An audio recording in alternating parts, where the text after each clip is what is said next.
sag mal, ist doch so schön, oder? Einfach nur ein Traum. Angenehme 67 Grad, die mein PC an mein Bein pustet. Ein paar Klimaanlagen in irgendwelchen Google-Servern fallen aus. Und hier im Dachgeschoss hat es nur 34 Grad. Absolut kein Problem, wenn man sich zu helfen weiß. Nicht lang schnacken, Kopf in den Nacken. Und so wird es heute aufgenommen. Ah, ja, besser.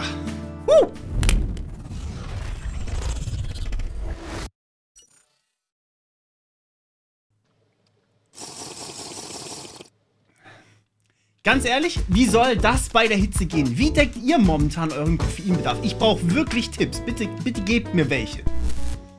Fast so heiß wie hier in diesem wunderschönen Arbeitszimmer sind auch die neuen gestohlenen Daten. In einem recht bekannten Forum ist ein Datensatz von fast 5,5 Millionen Twitter-Nutzern aufgetaucht. Zum Vergleich, Twitter hat insgesamt grob 400 Millionen aktive Nutzer im Monat. Jetzt wurde nicht etwa Twitter gehackt, sondern eine Lücke ausgenutzt, die von einem Bug Bounty Hunter im Januar gemeldet wurde. Bug Bounty Hunter sind Leute, die Websites auf Sicherheitslücken untersuchen und wenn sie was finden, dafür bezahlt werden. Das heißt aber eben im Umkehrschluss auch, dass die Lücke vor Januar auch schon da war. Und das hat sich wohl jemand zunutze gemacht. Die Lücke erlaubte nämlich, dass man eine Telefonnummer oder E-Mail-Adresse an Twitter sendet und falls die dort vergeben sind, bekommt man einen Twitter-Account zurück. Damit kann man nun natürlich massenhaft Telefonnummern und E-Mail-Adressen sammeln und laut einer Anfrage von Restore Privacy möchte der Verkäufer mindestens $30.000 für die Datenbank. Solltet ihr also eure Telefonnummer bei Twitter hinterlegt haben, macht euch eventuell in nächster Zeit auf einige Anrufe von Fake Europol oder ein paar fake verspäteten Paketen von DHL gefasst, obwohl ihr vielleicht auch gar nichts bestellt habt. Ein weiterer Hack, über den ich berichtet habe, fand im Juni statt. Es geht um Entega, den Energieversorger, der gehackt wurde. Auch hier wurden die Kundendaten nun im Darknet gefunden. Darunter aber leider nicht nur Mail- und Telefonnummern, sondern auch Anschriften und manchmal sogar Bankverbindungen. Entega hatte zwar vermutet, dass keine Kundendaten gestohlen wurden, doch das hat sich nun als falsch herausgestellt. Solltet ihr also Kunde bei Entega sein oder gewesen sein, die haben eine Hotline eingerichtet, bei der ihr euch informieren könnt, wie schlimm ihr wirklich davon betroffen seid. Die Ermittler gehen davon aus, dass übrigens die Gruppe Black Cat hinter dem Angriff steht. Zum Zusammenhang, Black Cat ist nach aktuellem Kenntnisstand eine russische Hackergruppe. Was die machen, weiß man allerdings nicht. Ein bisschen lustiger ist die Geschichte mit Atlassians Confluence. Confluence ist eine Software, mit der man häufig teamintern arbeitet und zum Beispiel Dokumentationen erstellt. Nun wurde auf Twitter ein Post geteilt, der einiges aufgewirbelt hat. In Confluence wird automatisch ein Account erstellt, der bei der Migration von Daten helfen soll. Leider hat dieser Account allerdings ein hart gecodetes Standardpasswort, das man nicht ändern kann. Und das wurde auf Twitter geteilt. Das heißt, jeder konnte sich auf jedem Confluence-System einloggen und es gab erstmal keine Möglichkeit, das so einfach zu beheben. Mittlerweile gibt es eine aktualisierte Version von Confluence, welche den Nutzer deaktiviert. Alternativ könnt ihr aber auch mit den alten Confluence-Versionen den User, also den automatisch generierten User selbst löschen. Damit ihr nun selbst testen könnt, ob eure Confluence-Version angreifbar ist, die Daten sind Disabled System User als Name und als Passwort. Man sieht aber hier, warum eine der wichtigsten Sicherheitsregeln lautet, Standardpasswörter müssen immer geändert werden. Es kann ja sein, dass das beim Hersteller irgendwie dokumentiert wird, wer welches Passwort bekommt oder durch einen vielleicht durchschaubaren Algorithmus erstellt wurde. Wir landen aber schon wieder im Cyberwar, der sich noch immer nicht beruhigt. Er zieht sich nur ein wenig aus der Öffentlichkeit zurück und man erfährt immer schwieriger, was gerade passiert.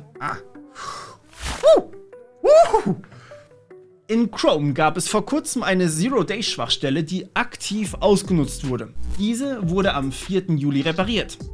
Davor war es jedoch möglich, über WebRTC den Speicher zu korrumpieren und darüber dann beliebigen Code auszuführen. Das heißt, Angreifer hätten Chrome quasi übernehmen können.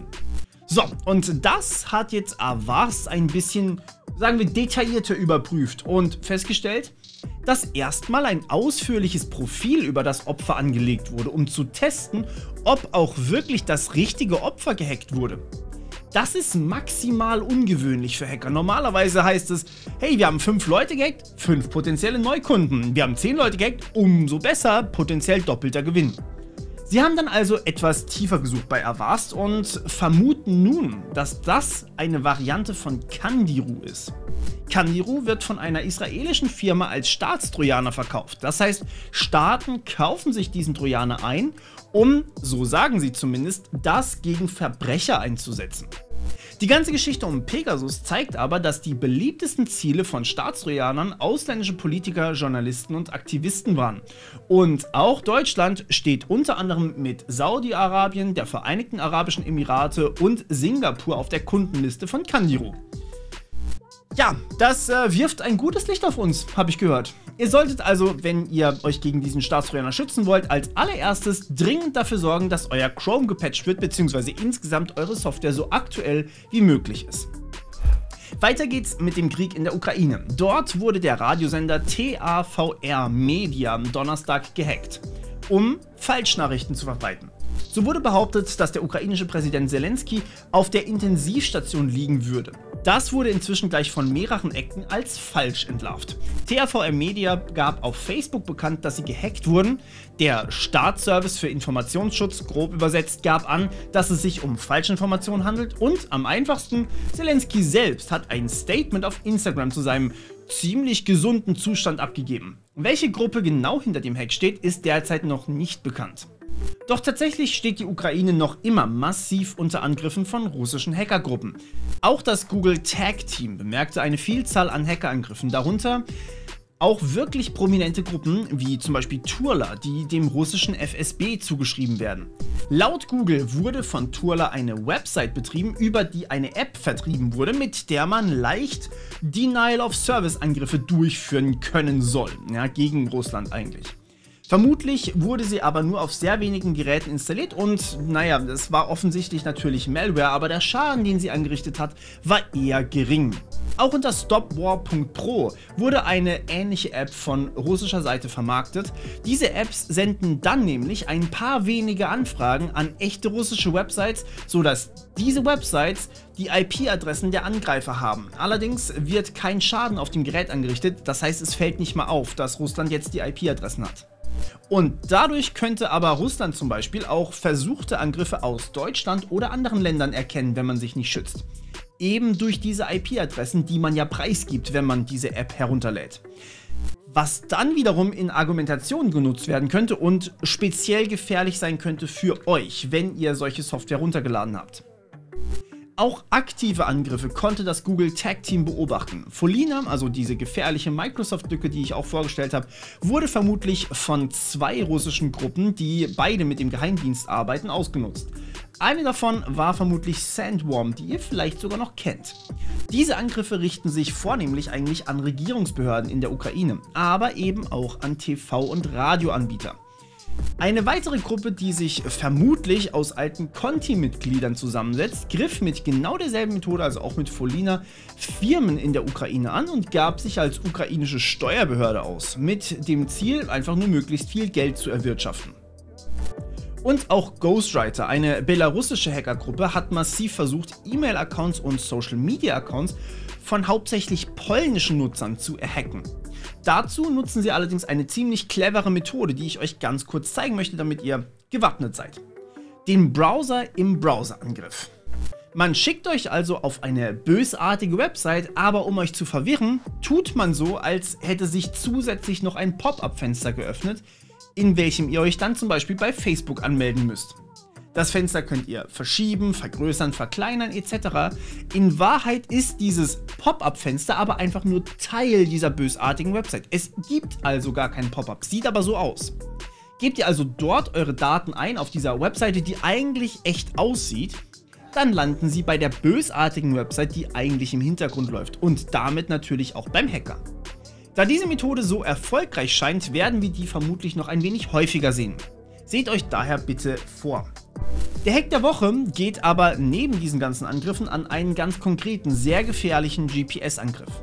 In manchen Autos sind GPS-Tracker verbaut, eben auch in Deutschland. Mit denen kann man aber nicht nur die Position des Autos verfolgen, sondern auch den Motor ausschalten. Diese Tracker sind in weltweit mehr als 1,5 Millionen Autos verbaut, teilweise dann auch bei der Regierung, Polizei, Militär, aber eben auch zum Beispiel bei einem Atomkraftwerksbetreiber. Und die wurden jetzt von der Firma BitSight auf Schwachstellen untersucht, also diese Tracker.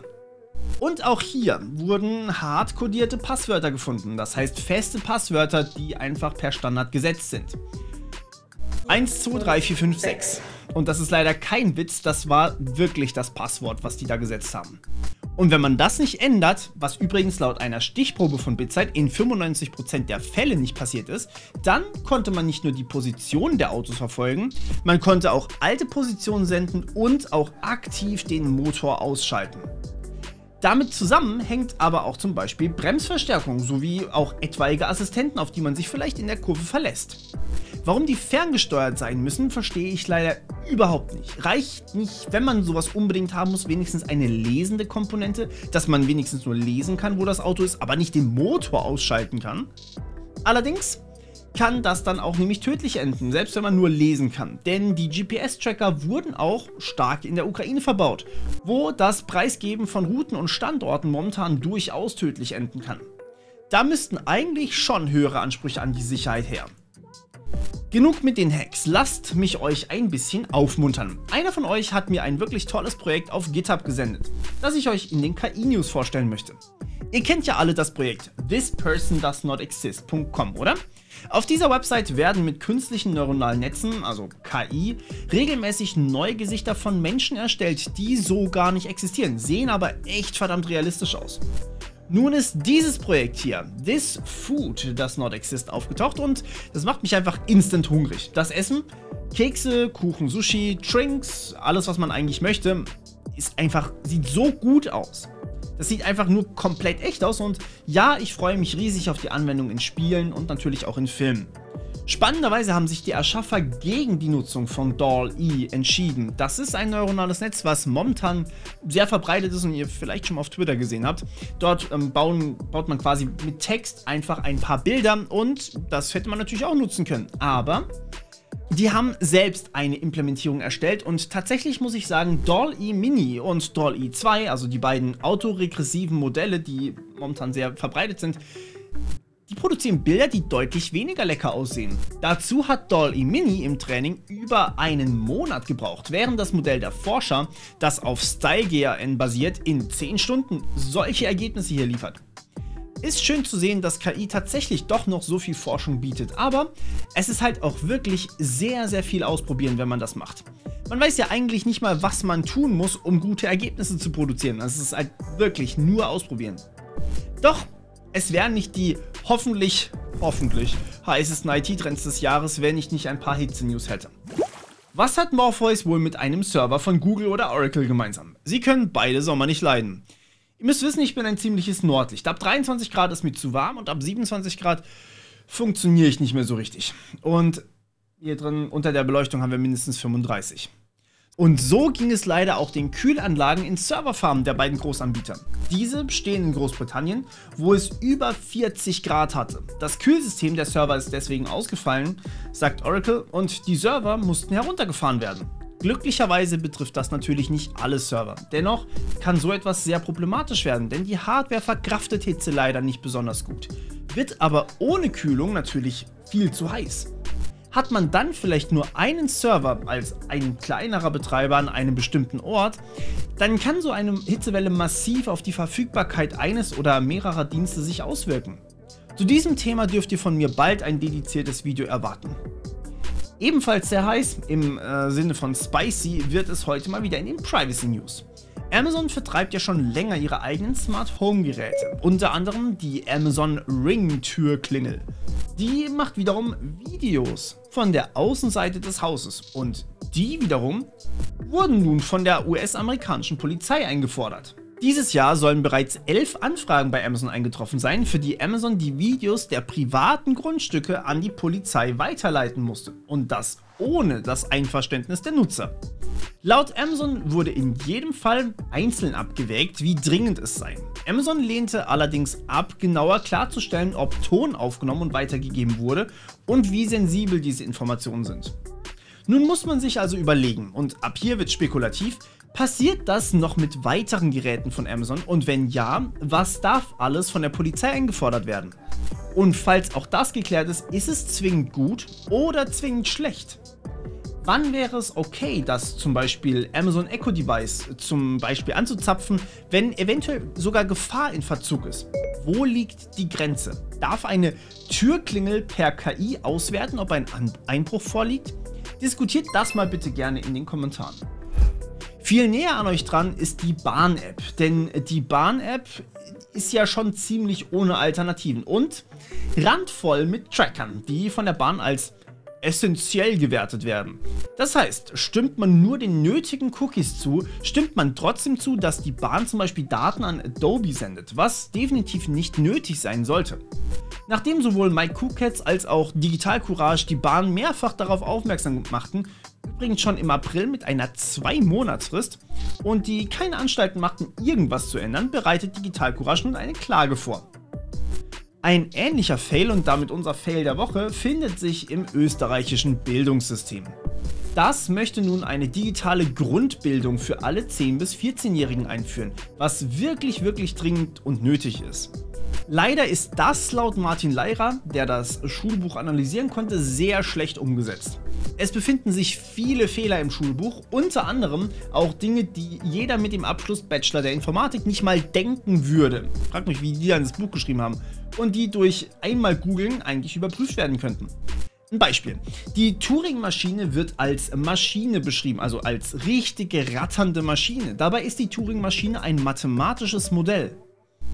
Auch spannend, ein Bild eines Computers, der noch mit PS2-Ports für Maus und Tastatur arbeitet, die ich seit locker 8 Jahren nicht mehr an meinem Rechner habe. DisplayPort oder HDMI fehlen allerdings auf der Darstellung.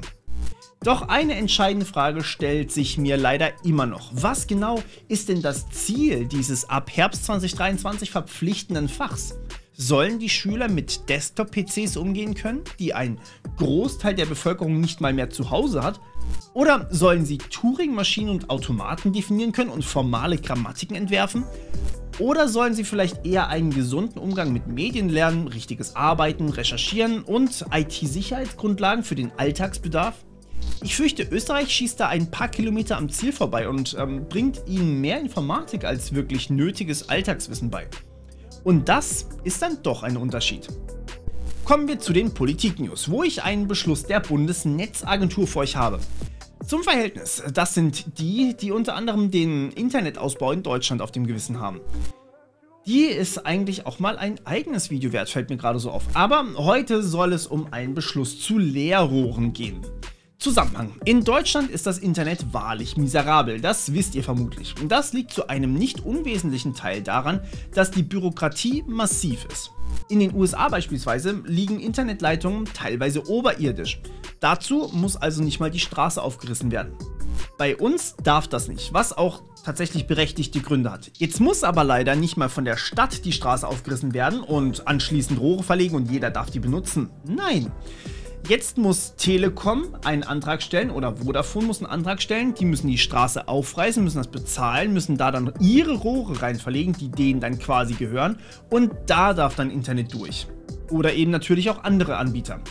Und diese Anträge, die sie da stellen müssen, die dauern wirklich lange, weil man zum Beispiel auch die Möglichkeit hat, Einspruch zu erlegen. Falls dann wirklich aber die Straße aufgerissen ist und man die Rohre reingelegt hat, dann habt ihr zum Beispiel Glasfaser. Etwa bei der Telekom.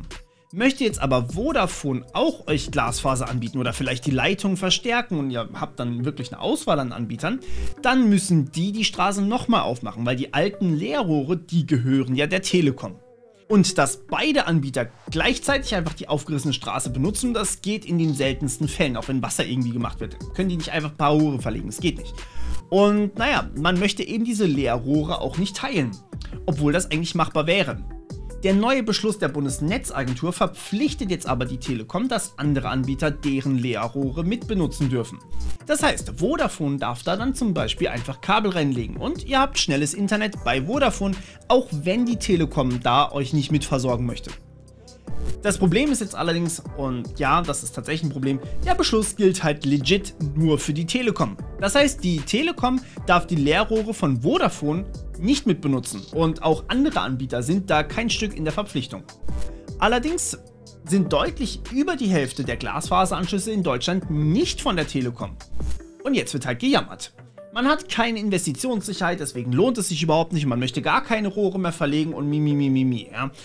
Außerdem gilt das Ganze auch erst ab 2024 und dann auch nur für 3 Jahre. Und ich weiß nicht, was danach passiert. Ob dann einfach Vodafone aus den Rohren von der Telekom wieder rausgeschmissen wird. Keine Ahnung.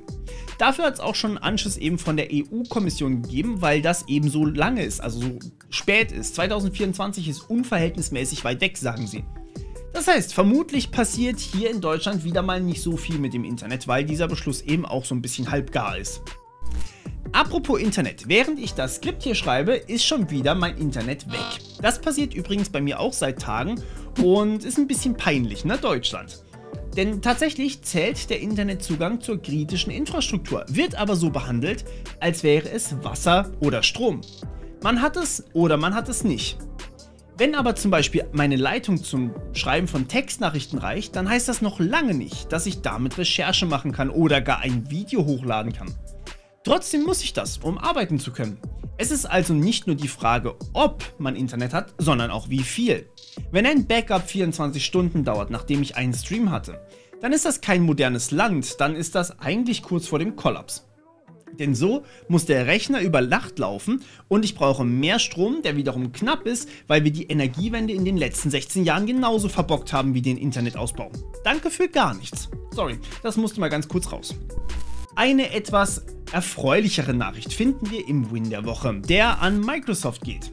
Das Windows Insider Programm könnt ihr euch so vorstellen wie Early Access auf Windows Features. Dort ist nun tatsächlich ein neues Feature aufgetaucht, nämlich DNS over TLS und das ist sehr super. DNS ist der Internetdienst, der aus the-morpheus.cc eine IP-Adresse macht, mit der euer Browser dann wirklich was anfangen kann. Er löst also Namen auf zu Adressen, quasi wie ein Telefonbuch. Jetzt ist leider jede Anfrage an dieses Telefonbuch von Natur aus erstmal unverschlüsselt und damit eben auch manipulierbar. Kann man wunderbar an dem Beispiel von gesperrten Websites erklären. Wenn ich auf the-morpheus.cc zugreifen möchte, die aber wiederum verboten ist, dann landet meine DNS-Anfrage bei meinem Internetanbieter und der wirft sie einfach weg und sagt mir, dass ich darauf nicht zugreifen darf. Nutze ich jetzt DNS over TLS, läuft dann noch ein zusätzliches Protokoll drüber, nämlich TLS. Und das ist verantwortlich dafür, dass alle Anfragen verschlüsselt werden, in dem Fall dann auch die DNS-Anfragen. Euer Internetbetreiber sieht also gar nicht mehr, welche Domain ihr gerade wissen wollt und muss die Anfrage weiterleiten.